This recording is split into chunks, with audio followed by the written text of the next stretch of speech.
की वजूहात से पर्दा उठा दिया। कातिल ने मीडिया इंडस्ट्री के लोगों का पैसा कारोबार में डुबोया। पैसा टायरों की स्मगलिंग में इस्तेमाल होता था। इंतहाई होशरुबा इंकशाफात सामने आ गए। एंकर पर्सन मुरीद अब्बास और उसके साथियों को कत्ल पर मजीद इंकशाफात सामने आ गए हैं। कातिल को होश आ गया है और इसने पुलिस को अपना बयान रिकॉर्ड कराते हुए कत्ल की वजूहात से पर्दा भी उठा दिया है। वाज़ेह रहे कि कराची के इलाके डिफेंस में एंकर पर्सन मुरीद अब्बास और खजर हयात के कातिल का रिकॉर्ड जमा कर लिया गया है। मुलजिम इन्फिनिटी नामी कंपनी की आड़ में स्मगलिंग का कारोबार कर रहा था। मुलजिम कंपनी की आड़ में 70 से ज़ायद अफराद से लगभग 50 करोड़ रुपए बटोर चुका था। मीडिया इंडस्ट्री के 30 से 40 अफराद ने आतिफ जमान को पैसे दिए थे। मुलजिम आतिफ टायर की स्मगलिंग में मुलव्विस पाया गया।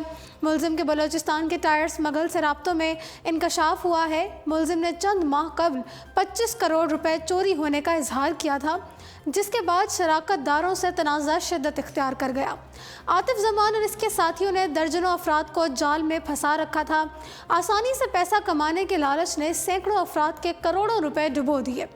बज़ाहिर टायरों के नाम पर किए गए कारोबार में सैकड़ों अफराद ने सरमायाकारी की थी। टीवी इंडस्ट्री के सैकड़ों मुलाजमीन ने करोड़ों रुपए लगा रखे थे। मुरीद अब्बास ने भी आतिफ जमान के साथ मिलकर सरमायाकारी की थी।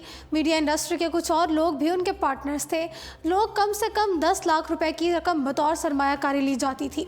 10 लाख सरमायाकारी के इवज़ हर 2 माह बाद 50,000 रुपए दिए जाते थे। 2 माह से सरमायाकारी करने वालों को रकम की अदायगी नहीं हो रही थी।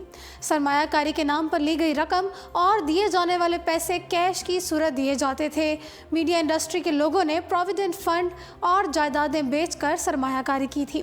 लोगों से लिए और दिए गए पैसों के लिए बैंकिंग चैनल का इस्तेमाल नहीं किया जाता था। जबकि नाज़रीन, दूसरी तरफ एंकर मुरीद अब्बास को कत्ल करने वाले मुलजिम आतिफ जमान की जानिब से पुलिस को दिए गए बयान में दावा किया गया है कि मक़तूलीन मुरीद अब्बास और खजर हयात की जानिब से उसे धमकी दी गई थी कि अगर उनके पैसे वापस ना किए गए तो वो उनकी बीवी और बच्चों को गायब करके उन्हें कत्ल करवा देंगे। आतिफ के मुताबिक इस धमकी के बाद वो सख्त तैश में आ गया था। मुलजिम के मुताबिक इसकी बीवी और बच्चा उसकी कुल कायनात है। इनके बारे में दोस्तों की संगीन धमकी का सुनकर वो सख्ते में आ गया। उसने फौरी तौर पर अपनी अहलिया और बच्चे को अपने आबाई शहर बालाकोट में वाक़ गांव भिजवा दिया और फिर मनसूबाबंदी से दोनों दोस्तों को कत्ल किया। ताहम इस वारदात के दौरान वो दीगर 3 अफराद को कत्ल करने में कामयाब ना हो सका। इस कत्ल केस की तहकीकात करने वाले पुलिस अफसर SSP साउथ तारिक धारेजो ने बताया है कि मुलजिम की जानिब से मज़ीद इंकशाफ किया गया है कि कत्ल के वाक़े से 1 हफ़्ते कबल वो अपने दफ्तर में मौजूद था जब उसकी अहलिया अपने कमसिन बच्चे के साथ दफ्तर में आई। उस वक्त खजर हयात और मुरीद अब्बास भी वहाँ मौजूद थे, जो कि अपनी इन्वेस्टमेंट वापस लेने पर उससे बहस व तकरार में मसरूफ़ थे। दोनों दोस्तों ने आतिफ की बीवी और बच्चे की तरफ इशारा करते हुए उसको धमकी दी थी कि इनके बहुत बासर लोगों से ताल्लुकात हैं। अगर उनकी रकूम की अदायगी फौरी नहीं की गई तो तुम्हारे बीवी बच्चे लाख कोशिश के बावजूद नहीं मिलेंगे। SSP इन्वेस्टिगेशन तारिक धारेजो ने बताया है कि गुज़िश्ता रोज़ मुलज़िमान का लगभग 1 घंटे तक इब्तदाई रिकॉर्ड किया गया। ताहम जुमेरात को डॉक्टरों की जानिब से इजाज़त मिलने के बाद इसका तफसीली बयान कलमबंद किया गया। आतिफ जमान के मुताबिक उसने अपने भाई आदिल जमान से पिस्तौल लिया और 50 गोलियों का पूरा पैकेट लेकर मुरीद अब्बास, खजर हयात और दीगर 3 अफराद को फ़ोन करके बुलवाया। दोनों के कत्ल के बाद दीगर 3 को भी फायरिंग से निशाना बनाकर उसका खुदकुशी करने का इरादा था, मगर पुलिस बर वक्त पहुँच गई और उसे गिरफ्तार कर लिया गया। इस सारी कार्रवाई में उसे 1.5 से 2 मिनट का वक्त लगा। पुलिस हुक्काम का कहना है कि मुलज़िमान ने बहुत टेक्निकल तरीके से लोगों को एतमाद हाथ में लिया और ये स्मगलिंग की। एक शख्स के पकड़े जाने के बाद उसे छुड़वाने के दौरान भारी पैसा खर्च करने और स्मगल शुदा सामान भी हाथ से निकल जाने पर वो माली बहरान का शिकार हुआ। वक्त पर मुनाफा ना देने पर उसके पार्टनर्स का एतमाद उठ गया। मुलजिम के मुताबिक उसने कराची में प्रॉपर्टीज़ ख़रीद रखी हैं। गाड़ी, फ्लैट और प्रॉपर्टी बेचकर वो सरमायाकारों के पैसे वापस करना चाहता था, मगर बीवी और बच्चे को गायब करने की धमकी की वजह से वो इस इंतहाई इक़दाम पर मजबूर हुआ।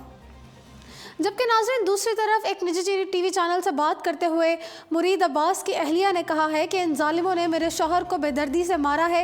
मुरीद बहुत खुले दिल के मालिक थे। लोगों के लिए मोहब्बत और हमदर्दी रखने वाले इंसान को इस कदर बेदर्दी से मारा गया है। उनका कहना था कि मेरे शौहर ने कभी किसी के साथ बुरा नहीं किया, वो कभी किसी जानवर के साथ भी बुरा नहीं करता था। मुरीद ने अपनी सारी इंसान दोस्त तबीयत के बाइस आतिफ जमान पर भी एतबार कर लिया था, क्योंकि उसने मुरीद को यही बताया था کہ میرے بہن بھائی اور خاندان کے دیگر افراد 8 اکتوبر کے حادثے میں سب مر گئے تھے۔ یہ شخص مرید سے کہتا تھا کہ جب میرے پاس پیسہ نہیں تھا تو رشتے تھے، اور جب میرے پاس آج پیسہ ہے تو رشتے نہیں ہیں۔ مرید تم میرے لیے بھائیوں کی طرح ہو۔ زارا نے بتایا کہ مرید نے مجھے 8 بجے کال کر کے کہا کہ عاطف زمان مجھے پیسے دینے کے لیے بلا رہا ہے۔ میں مرید کو کہتی تھی کہ جس شخص کے ساتھ تمہاری دوستی ہے یہ ٹھیک نہیں ہے، تو وہ کہتا تھا کہ تم ایسا نہ سوچا کرو۔ بعد میں مجھے پتا چلا کہ عاطف نے مرید کو قتل کر دیا ہے۔ تو جی ناظرین، فی الوقت اردو پوائنٹ اسٹوڈیو سے اتنا ہی۔